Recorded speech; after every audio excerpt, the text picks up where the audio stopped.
Hello, everybody. Welcome back to another episode. My name is Akash. You can follow me on Twitter at Mangeko with the zero at the end. Right. Today's episode is going to be a little different. Right. So I'm going to be kind of taking you through the process of what I went through, the decision making process before I opened a long position after Bitcoin crashed probably to 29,200 something. Right, so before I actually get into that, please make sure to go onto my YouTube channel here by clicking this link and hit the subscribe button, right? If you don't want to miss out on trades that I post, make sure to click on the bell icon as well, right? So let's overview what happened here, right?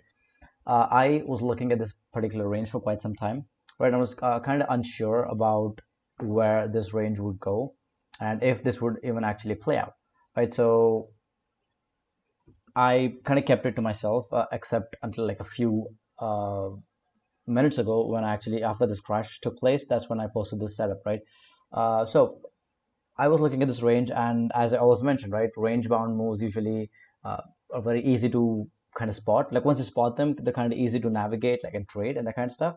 So what usually happens in a range bound movement is that the price forms the range and then proceeds to sweep one of the ranges, right? It could either be a range high or the range low. In this case, the price swept the range low, and that was my first confirmation as to why I should long, right? This was basically my plan, like sweep of the range low, long, sweep of the range high, short it, right?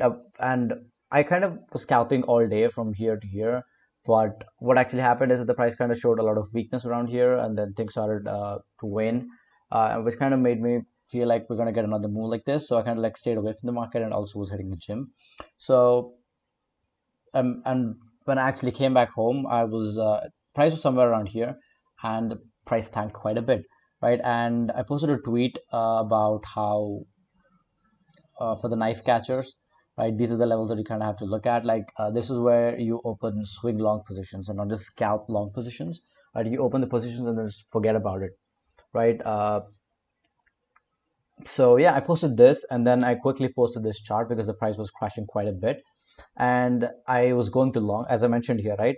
I'm going to open a long position like once I get a recovery above the range, right? But then I kind of felt like why wait until the recovery of the range low? I was kind of confident that it was going to happen, right? And I felt like today was not the day that the price is going to sweep these liquidity points here formed all the way back in Jan 2021 and between May and July of 2021, right? That's kind of what I felt, and I was like, let's open a long position. And as you can see here, I opened a long position at 29,552, which was basically a series of long positions that I kind of opened, which kind of averaged the average price of all the positions kind of came up to 29,552, and the price dipped up to 28,977, which is a few $100s above.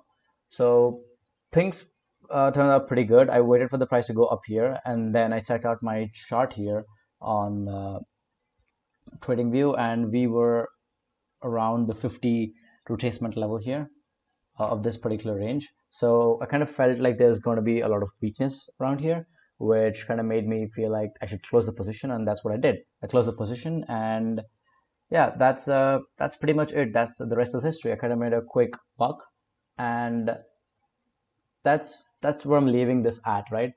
But if I'm only going to be reviewing the trade, I don't think it's going to be a lot of information. It's not an information video for you guys. So let me just briefly explain what my next plan of action is, right? I'm also what I'm expecting right now is for the price to retrace down to the 70.5 retracement level here, which will a not only indicate that we have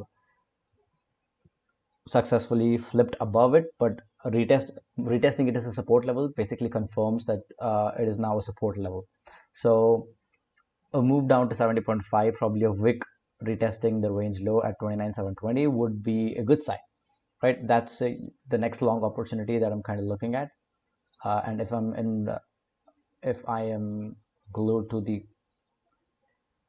okay, for some reason my trading view is not working, so I'm just going to let it be. So I'm going to long at 29,846 and book profits around the range high of this entire range, which is 32,673.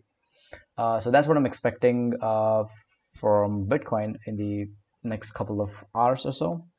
So yeah, that is pretty much it, guys. If you enjoyed this analysis or like overview of the trade setup that I just took, and want more content like this, please make sure to leave your feedback in the comment section. Or if you want, you can also just add me on Twitter.